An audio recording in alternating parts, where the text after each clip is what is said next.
So today I am going to give my review on update 2.6 for Marvel's Avengers, which added the villain sector No Rest for the Wicked, as well as gave a crap ton of heroic buffs to all the characters, more or less. So if you enjoyed this video today, feel free to like and subscribe for future Marvel content. So the way I usually review updates for Marvel's Avengers is I let it get to a maximum, obviously, of a 10 out of 10 if it actually added tangible content. And what I mean by tangible content is like a new stage or a new area or something like that, because just because it's not always tangible does not mean every single update doesn't add new content. Like Jane Foster is still new content. Them reworking the gear system is still new content, but sometimes I can't give it the full max of 10 unless it actually has a tangible aspect to it. So this does, so it is eligible for the 10 out of 10.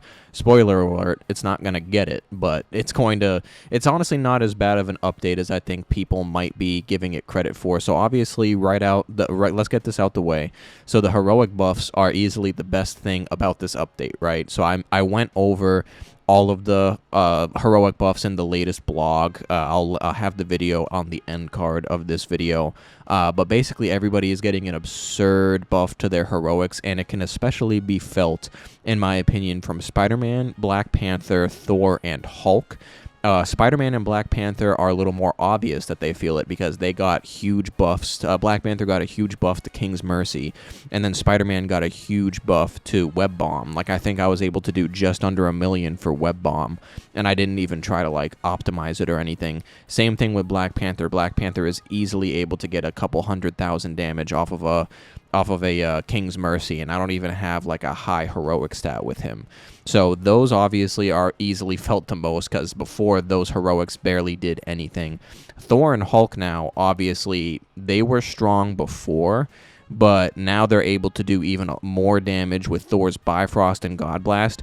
And Hulk, honestly, the change felt with Hulk is even more so than anybody else with Hulk's Thunderclap. So Hulk's Thunderclap was never weak, right? It never was. But the difference now is that not only did they buff the Thunderclap itself with like a flat % damage buff, as well as allowed it to scale with, I believe it scales with Might now, along with Valor. And 9 times out of 10, you're going to be running a either high heroic, kind of medium melee stat, or you might be running, kind of an in-between, medium melee and medium to higher heroic stat. Either way, virtually no matter what build you do with the Hulk now, your Thunderclap will be doing a good amount of damage. I know some people do a high precision build with Hulk. In my opinion, that's like, I mean, you can virtually get any build you want to be pretty viable, but when it comes to a high precision build with Hulk, I mean, it's just not the most viable in terms of the other ones, in terms of melee and heroic, right? But now, I mean, my Hulk, I forget what my Hulk is sitting at. I think he's sitting at maybe a 4,000 melee stat and a 6,000 plus heroic stat. And I mean, that mixed with it being able to scale with Might now, not just heroics, and the fact that rage attacks now deal gamma. That's honestly the biggest thing, is rage attacks dealing gamma, because now you can finagle it.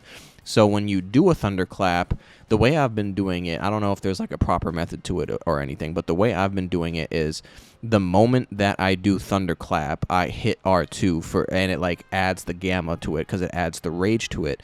And now you can get a battery effect off of the Thunderclap just by doing this, right?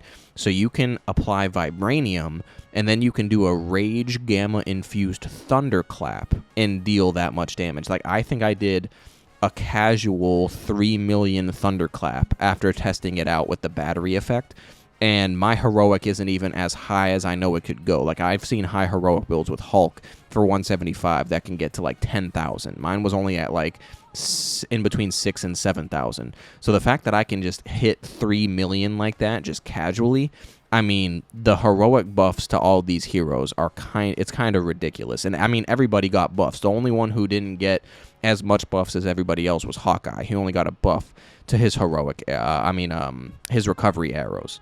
So, but everybody still got a buff. So that was the best part about this update, easily, in my opinion. So now let's talk about the villain sector itself, right? I've seen a lot of people saying that the villain sector is like an L. But honestly, in my opinion, so I thought the villain sector itself was pretty cool. I thought it was a pretty cool new. It's not necessarily a whole new stage or a whole new area. It's still in like the Utah Badlands. The interior of it that you go inside is different than what we've seen before. I liked the ambiance that it gave, like all the power was out and stuff like that. I just really liked how it looked overall. Now, when we're talking about the boss, so the boss itself is Monica Rappaccini in an EXO. And actually, she's able to summon a clone EXO of herself, too, that also has a boss's health bar. And then she also summons a bunch of little clones that are just treated as, like, normal enemies while you fight them. Now, here's my thing.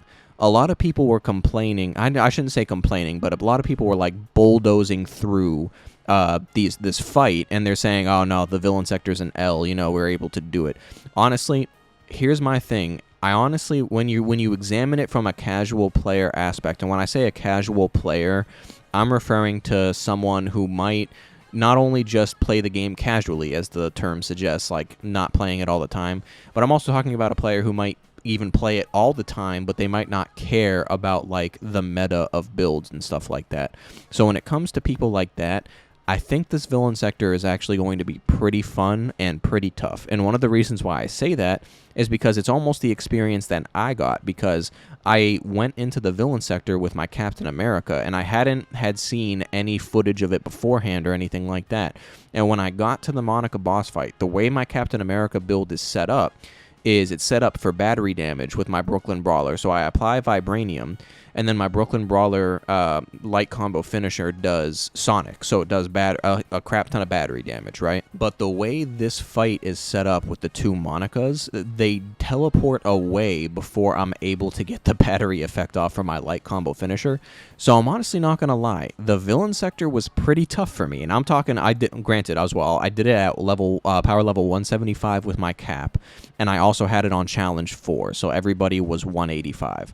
But honestly, I did think that it was pretty challenging. It wasn't impossible. It wasn't anything like super incredibly difficult. But I think for a character like Cap, and depending on how you build him, obviously, because if you did like a battery effect with a high precision build, you'd be able to get it done a lot faster, in my opinion. Because the issue that I was having was I wasn't able to get my light combo finisher off with Brooklyn Brawler because she kept on teleporting away. But that made me think that, yeah, you have these high-level players that are able to go in, you know, they're able to do like a 7 million Bifrost or Thunderclap and get her out the way real fast. But from a casual player perspective who aren't able to nuke bosses like that, which is how I experienced it the first time, I thought the villain sector was pretty fun. Like, I'm being genuine right now. I thought it was pretty fun, and I thought the difficulty was pretty good, to the point where I think that it's probably the hardest villain sector. Now, that's the keyword, villain sector. Not nearly as hard as the Super Adaptoid or Claw. And on that note as well, I think Super Adaptoid is still the hardest boss in the game right now. The thing about Claw's difficult, but Claw's more of a time game. As long as you're able to survive the entirety of Claw's phases, you're going to win. But the Super Adaptoid, as far as raw difficulty goes, I consider to be still the hardest boss fight. But as far as villain sectors currently go, I do think the double Monica EXO is currently the hardest villain sector, and I did enjoy my first playthrough with it. Now, with that being said, I always have to talk about glitches when it comes to these updates, because I mean, it's just inevitable with this game. There are always glitches in these updates, and it's just the way it is. There's no avoiding it. And it's just something I'm used to, and I'm sure a lot of people are used to at this point. So when it comes to glitches, I personally experienced a glitch a couple times where I was like trying to attack one of the Exos, and I was like locking on to nothing. It's kind of hard to explain, but basically my Cap was like locking on to like an area where she wasn't at, but it turns out that was actually where she was at, but she was just like, her animation was just glitched, and like she wasn't in the spot that the game was like thinking she was at. It's kind of hard to explain, at least from how I experienced it, but it made it pretty aggravating in some occasions. It wasn't that big of a deal though.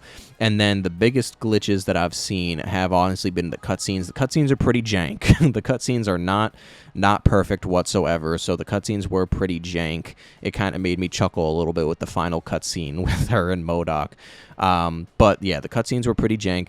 I have seen other people experience glitches primarily when they kill Monica too quickly. So obviously the boss fight starts off with just a singular Monica exosuit, and I've seen people hop in and kill her so fast that she doesn't even have a chance to have the clone Monica come in, and I've seen it result in a glitch where, like, the game doesn't really know how to continue. I don't think it does that every single time, but I have seen it experience that glitch as well. So with that being said, those are really the main glitches that I've seen, the cutscenes, what I experienced with the locking on, and then people killing her too quick and the mission doesn't know how to proceed.